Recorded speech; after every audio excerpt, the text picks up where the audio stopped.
Hello everyone, मैं मिथुन सिंह स्वागत करता हूं आप सभी का। आशा करता हूं आप सभी बहुत अच्छे होंगे। बात करेंगे Vinoba Bhave BEd second semester के प्रीवियस ईयर क्वेश्चन पेपर की। पेपर आपका होगा फिजिकल साइंस का। याद रखिएगा पेपर नंबर ये 8 है। 2023-25 का ये क्वेश्चन पेपर आपके साथ में साझा करने वाला हूं। आगे बढ़े उससे पहले मैं आपको बता दूं, पिछले 5 साल के जितने भी विनोबा भावे के क्वेश्चन पेपर हैं बीएड सेकेंड सेमेस्टर के, आपके 5 टोटल पेपर होते हैं और उन 5 में से जो भी आपका सब्जेक्ट कॉम्बिनेशन बनता है वो आपको प्रोवाइड कर दिया जाएगा सिर्फ 49 रुपए में। दूसरी बात, 199 रुपए में आपको सजेशन प्रोवाइड कर दिया जाएगा। अब आपके मन में आएगा कि सजेशन क्या होता है। सजेशन यानी कि वेरी वेरी इंपॉर्टेंट क्वेश्चन, ऐसे सवाल जो बार बार एग्जाम में फ्रीक्वेंटली रिपीट होते हैं, आंसर के साथ आपको प्रोवाइड कर दिया जाएगा ताकि आप एग्जाम में बेहतर प्रदर्शन कर पाए। पहली बात। दूसरी बात आपको यह बतानी है कि विनोबा भावे के जो क्वेश्चन पेपर है वो 3 अलग अलग तरीके से आते हैं। सबसे पहला तरीका होता है एमसीक्यू, यहाँ पे पूछा जाता है, वो आपको अलग से प्रोवाइड कर दिया जाएगा सजेशन में। इसके अलावा शॉर्ट क्वेश्चन आंसर और लॉन्ग क्वेश्चन आंसर, ये तीनों आपको प्रोवाइड कर दिया जाएगा अलग अलग, ताकि आप एग्जाम में अच्छे से प्रदर्शन कर पाए। अब हम लोग देखिए सजेशन बनाने के लिए ना 4 अलग अलग चीज़ों को जो है सहारा लेते हैं, जिससे सजेशन हम लोगों का तैयार होता है। पहला, पिछले 10 साल के PYQ को हम लोग ध्यान में रखते हैं और उसके बाद सजेशन तैयार करते हैं। उसके अलावा जो लेटेस्ट एग्जाम पैटर्न है, अभी हाल में जो एग्जाम चल रहे हैं उसमें जो है किस तरह के सवाल पूछे जा रहे हैं उसको ध्यान में रखा जाता है। तीसरी बात, विनोबा भावे के सेकेंड सेमेस्टर के बीएड के सिलेबस को ध्यान में रखते हुए हम लोग सजेशन तैयार करते हैं। और आखिर में मेरा खुद का एक्सपीरियंस, मैंने बीएड एमएड और अभी नेट एजुकेशन की तैयारी कर रहा हूं, तो इन सारे चीज़ों को देखने के बाद आपके लिए सजेशन में तैयार करता हूं।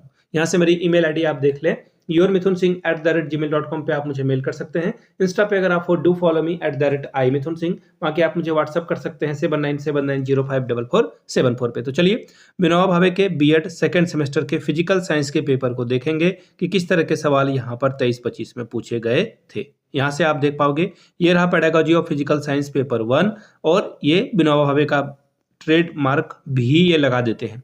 23-25 का सेशन है, फुल मार्क्स से 40 नंबर का। समय मिलता है आपको 1.5 घंटे का।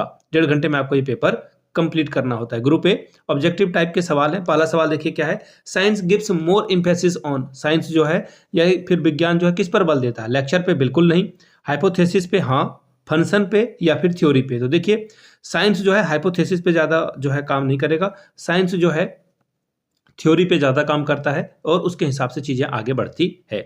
Question number next, pH value of natural solution is, यानी कि उदासीन घोल का पीएच मान क्या होगा? जैसे वाटर, इसमें ना टेस्ट है ना कलर है ना कुछ भी है, तो इसका 7 पीएच मान हो जाएगा। बाकी आप लोगों से मैं सवाल पूछता हूं, ब्लड का पीएच वैल्यू क्या होता है? हो सकता है कि आपके एग्जाम में पूछ दिया जाए, वो आप नीचे कमेंट करिएगा। यूरिन का पीएच वैल्यू क्या होता है और मिल्क का पीएच वैल्यू क्या होता है? ये तीनों सवाल करके जाए, हो सकता है कि तीनों में से कोई एक सवाल एग्जाम में आ जाए। आगे बढ़ेंगे वेरी नेक्स्ट क्वेश्चन की ओर। The word seminar is derived from. Seminar शब्द किस जो है भाषा से ली गई है? ध्यान में रखिएगा, इस तरह के सवाल ना जो वर्ड वाले सवाल हैं, लैटिन वर्ड से कौन बना है, करिकुलम जो है वो किससे बना हुआ है, इस तरह के सवाल जो है एग्जाम में रिपीट होते हैं, तो इसको ध्यान में रखिएगा। फिलहाल क्या सवाल था? सेमिनार शब्द किस भाषा से ली गई है? देखिए पहला है फ्रेंच, दूसरा है ग्रीक, तीसरा है लैटिन या फिर नन ऑफ दीज। तो देखिए जब आप पता नहीं थोड़ी सी गले में खराश है, पता नहीं ये ठंड के मौसम में बहुत ज़्यादा काम जो है बाहर अंदर होने की वजह से ये होता है। तो देखिए सेमिनार सॉरी लैटिन वर्ड से लिया गया शब्द है, ठीक है। बाद में ये जर्मन में भी आया और फिर इंग्लिश में इसका जो है यूज किया गया है, ठीक है। लैटिन शब्द का जो एक्चुअल इसका जो स्पेलिंग है वो मैं आपको लिख देता हूँ, सेमिनेरियम इसका जो है मतलब है, ठीक है। सेमिनेरियम इसका पूरा नाम है। तो फिलहाल अगले सवाल की ओर हम लोग बढ़ेंगे। हु हैज प्रोफाउंडेड कंस्ट्रक्टिविज्म, यानी कि संरचनावाद का प्रतिपादन किसने किया था? पहला ऑप्शन है ब्रूनर, फिर है बंडूरा, फिर है रोजर्स या फिर प्याजे। संरचनावाद का जो सिद्धांत वाले है वो विलियम वुंड के द्वारा ये जो है किया गया था और इसके बाद जो है ब्रैडफर्ड टिचनर ने जो है इसको काम में आगे बढ़ाया था, ठीक है। तो यहाँ पे वुंड का नाम तो नहीं दिख रहा है मुझे। अब देखो बात यह आती है कि इसके ऊपर किसने काम किया। आगे जो है काम जाकर के किसने किया, इसको ध्यान में रखिएगा, तो वहाँ से आपको कुछ समझ में आएगा। यहाँ पे मेरा काम है आपको सही आंसर करना। आप गूगल पे जा करके देख लें, चैट जीपीटी, जहाँ से भी आप जाना चाहते हैं जा करके देख लें। तो यहाँ पे इसका जो आंसर होना चाहिए मेरे हिसाब से वो होना चाहिए विलियम वुंड, लेकिन यहाँ पे कहीं पे भी इनका नाम नहीं है। अब मेरा वो काम नहीं है कि मैं आपको बताऊं कि इसमें से कौन सा ऑप्शन सही है। विलियम वुंड इसका सही आंसर होना चाहिए था, लेकिन यहाँ पर नहीं है। संरचनावाद यानी कि कंस्ट्रक्टिविज्म के बारे में उन्होंने ही बात की थी। आगे बढ़ेंगे अगले सवाल की ओर। What causes of a twinkling of a stars, तारे के चमकने का क्या कारण है। देखिए ये पूरा जो है ना, ये पूरा जो सवाल है ये फिजिकल साइंस का पूरा जो है फिजिक्स का ही सवाल है, ठीक है। तो देखिए ट्विंकलिंग का जो मतलब होता है, ये ट्विंकलिंग क्यों हो पाता है, इसके बारे में जानिएगा तो अलग अलग जगह पे जाएंगे तो आपको दिखेगा प्रकाश का प्रकीर्णन, प्रकाश का विक्षेपण, प्रकाश का अपवर्तन, या फिर इनमें से कोई नहीं। अगर आप ध्यान से सारी चीजों को देखेंगे तो आपको समझ में आएगा कि ये एटमॉस्फेरिक जो रिफ्रैक्शन है उसकी वजह से ये होता है। एटमॉस्फेरिक में जो लेयर वगैरह हैं उसकी वजह से ये होता है, लाइट वेंडनिंग की वजह से होता है। तो बहुत सारी चीजें यहाँ पर इन्वॉल्व है। तो अब यहाँ पर आप नीचे कमेंट करके बताएंगे कि ये क्यों हो रहा है। मैंने आपको हिंट दिया है, 5वां सवाल है, ई नंबर लिख करके आप आंसर करेंगे।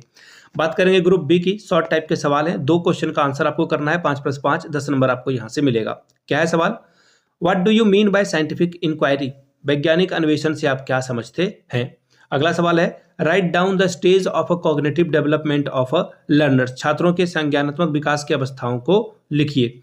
अगला सवाल देखिए क्या है, question number 4, define the term curriculum, पाठ्यक्रम शब्द को परिभाषित करिए। Question number 5, what are the differences between approach method and strategy, उपागम विधि तथा व्यू रचनाओं में क्या अंतर है, इसके बारे में बात करें। बात करेंगे क्वेश्चन ग्रुप सी की, 10 + 10 20 मार्क्स आपको यहां से देखने को मिलेगा। छठा सवाल, What is the nature of a science? Explain the science as a process of a constructing knowledge.